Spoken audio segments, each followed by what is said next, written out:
Bonjour bien-aimés, alors nous verrons cette fois-ci les deux plus grandes ruses utilisées par Satan, notre ennemi. Dans un premier temps, la séduction et dans un deuxième temps, la tromperie. Alors bien-aimés, comme vous le savez, nous vivons dans un monde où tout est formatage, où tout a été conçu au millimètre près pour que l'homme se détourne de sa foi en Jésus-Christ. Donc pour cela, Satan lui-même qui a été déchu du paradis, faute d'humilité, mais à cause de son orgueil justement, parce qu'il a voulu s'édifier au-dessus de Dieu et parce qu'il avait justement la reconnaissance de tous les autres anges que Dieu lui-même a créés, donc en son nom Lucifer. Alors une fois que Dieu l'a évincé du paradis pour qu'il vienne sur terre, Satan lui-même a jeté son dévolu sur le monde tout entier et c'est pourquoi justement le monde que nous connaissons aujourd'hui est infesté par le péché, est infesté par toutes sortes de maux, est infesté par toutes sortes de convoitises de la chair. Parce que, justement, bien aimé, le péché, la mort est entrée par Adam, qui était notre premier parent, et nous qui avons suivi dans sa lignée, alors nous aussi nous avons hérité du péché. Et c'est pourquoi justement, toute religion confondue, toute nationalité confondue, nous avons encore en nous le péché qui est intégré dans notre chair. Mais la bonne nouvelle est que Jésus-Christ, justement, qui était Dieu, qui est Dieu fait homme, qui s'est incarné, qui s'est littéralement fait homme, pour se mettre à notre place, il est venu justement pour briser toutes les œuvres de l'ennemi et c'est pourquoi par son seul sang versé une fois pour toutes et pour tous, c'est-à-dire pour toute l'humanité, il nous réconcilie donc avec Dieu notre Père et Créateur, Yahweh tout simplement. Et c'est au moyen de la foi que nous sommes justifiés aux yeux de Dieu. C'est au moyen de la foi que nous avons accès à la vie éternelle. C'est au moyen de la foi justement que nous vivons sous sa grâce, puisque justement si Jésus-Christ lui-même ne s'était pas sacrifié, alors ce monde lui-même en cet instant même serait déjà détruit tout simplement. Donc c'est pourquoi en fait Dieu nous appelle à revenir vers lui, à lâcher prise sur toutes les commodités de ce monde, c'est-à-dire à lâcher prise sur toutes ces choses, tous ces moyens de séduction que Satan lui-même a mis en place par sa hiérarchie, par ses disciples, parce que je vous rappelle que Satan s'est amusé à copier absolument tout ce que Dieu lui-même a instauré. Donc lui-même également, il a ses disciples. Et donc, il a voulu que toute sa horde de serpents, toute sa horde de démons puisse ainsi faire que chaque être humain qui peuple cette terre se détourne de la foi en s'accaparant des choses matérielles de ce monde, en attisant leur convoitise, que ce soit par les voitures, les maisons, l'argent, enfin toutes ces choses qui ont attrait à la luxure.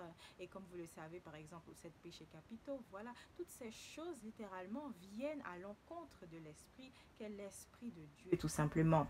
Donc, tout ce qui est impureté a été ainsi accepté dans ce monde comme pureté. Et tout ce qui est pureté a été ainsi rejeté par ce monde. C'est pourquoi, comme la parole de Dieu le dit, comme Dieu lui-même nous le dit, malheur à celui qui appelle le mal bien et bien le mal. Tout simplement parce que Satan a inversé toutes choses, si bien que tout ce que nous, en temps normal, par cette conscience que nous avons, nous aurions rejeté, alors ces choses, maintenant, nous les acceptons.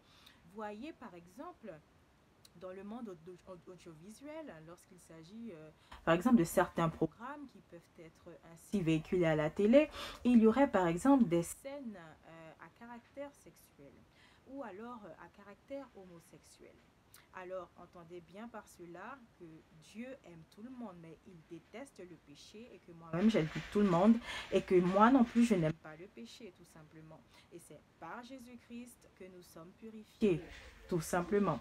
Donc, par ces messages subliminaux qui sont insérés dans ces programmes télévisés, alors les enfants maintenant ils sont présents avec les parents en train de regarder ces programmes, alors qu'à une certaine époque, cela était formellement interdit.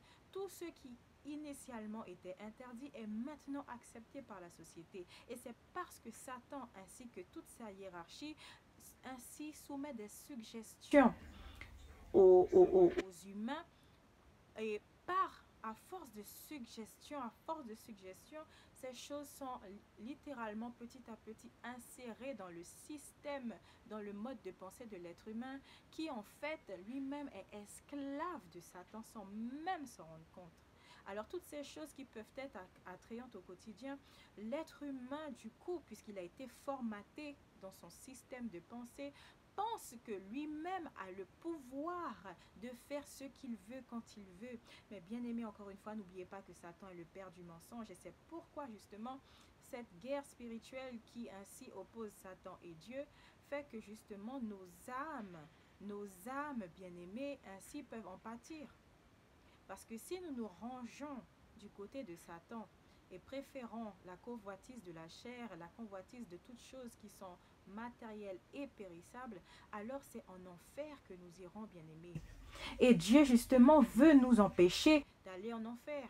N'oubliez pas que le jour du jugement arrive derrière. Donc si nous ne prenons pas position, si nous ne nous rangeons pas du côté de Dieu, notre Père et Créateur, alors le jour de sa colère, bien-aimé, personne ne tiendra debout, pas même les moqueurs.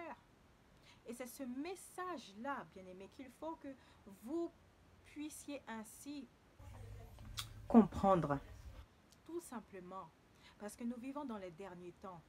Et que ces derniers temps seront encore plus turbulents. Vous entendez toutes sortes de mauvaises nouvelles, que ce soit par toute forme d'intempérie, par toute forme d'abomination qui sont commises à grande échelle. Bien-aimé, ce n'est que le début de la fin.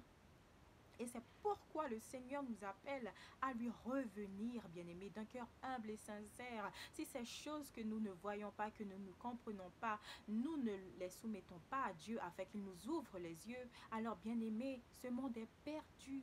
Et ce monde, que nous le voulions ou pas, sera détruit. Comme il est écrit dans les Saintes Écritures, le monde passe et sa convoitise aussi. Mais celui qui fait la volonté de Dieu demeurera éternellement, c'est-à-dire il aura la vie éternelle et il n'aura plus rien à craindre, ni la mort, ni la maladie, ni la souffrance, ni toutes ces choses qui font qu'aujourd'hui, beaucoup craignent la vie, tout simplement. Alors certains auront beau se cacher derrière les apparences, mais la vérité, bien aimée, est que lorsque Jésus-Christ reviendra, s'ils ne l'ont pas accepté dans leur vie, alors ils auront accès au lac de feu qui dure éternellement. Et oui, bien aimé. Donc, ne croyez pas qu'une fois que nous quittons cette terre, que la vie s'arrête là. Bien aimé, ce souffle de vie que nous avons, cet esprit ainsi qui fait que nous sommes encore en vie, cet esprit qui fait que nous sommes debout et que nous sommes capables de faire toutes choses au quotidien, une fois qu'il quitte notre corps, bien aimé, l'esprit ne meurt jamais. Et c'est pourquoi il est vital de choisir son camp. Et ce dès maintenant, avant qu'il ne soit trop tard, bien-aimé. Alors si justement vous pensez que ces choses sont folies, je vous inviterai, bien-aimé, à prier Jésus-Christ, à lui dire si véritablement c'est lui la lumière de ce monde, de se révéler à vous comme jamais auparavant. Et il le fera, parce que c'est un Dieu pour qui toutes choses ont été créées et par qui toutes choses ont été créées, puisque comme il est écrit également que Jésus-Christ est l'image du Dieu invisible, que c'est lui qui régente toutes choses, les choses visibles comme les choses invisibles, les trônes, les divinités, toutes ces choses, pardon, les autorités, toutes ces choses, c'est lui-même qui les contrôle, les dominations et autres. Parce que Satan lui-même, il est, je vous le rappelle, une des créatures de Dieu. Avant de, comme il était Lucifer, euh, il est une créature de Dieu qui a été corrompue et c'est pourquoi aujourd'hui il porte le nom de Satan. Satan qui veut dire ennemi de Dieu, bien-aimé. Donc celui qui est ennemi de Dieu est ennemi de la création de Dieu. Et puisque Dieu nous a créés, nous sommes ainsi les créations de Dieu. Et Satan veut nous évincer, il veut que nous allions en enfer avec lui parce que lui, il est déjà condamné. La chance que nous avons, même pas la chance, bien-aimé, cette grâce que nous avons de pouvoir justement choisir notre camp, il faut que nous nous en accaparions dès maintenant parce que, encore une fois, Satan, pourquoi il jette son dévolu sur ce monde?